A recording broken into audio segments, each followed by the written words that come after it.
26 তারিখ অর্থাৎ 26শে সেপ্টেম্বর।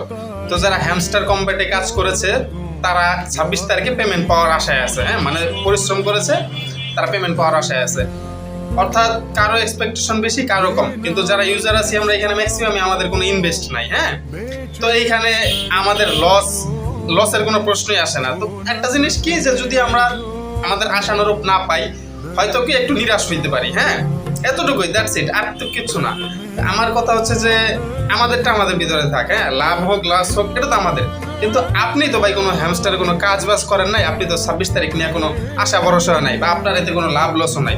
তাহলে আমার প্রশ্নটা হচ্ছে এই জায়গায় যে 26 তারিখ নিয়ে যে আপনার এত ট্রল বা এত জল্পনা কল্পনা, বিষয়টা কি এইরকম ভাইয়া যে আপনার পাশের লোকটা যদি ইনকাম করে ফেলে, এই চিন্তায় আপনার রাতে ঘুম হয় না?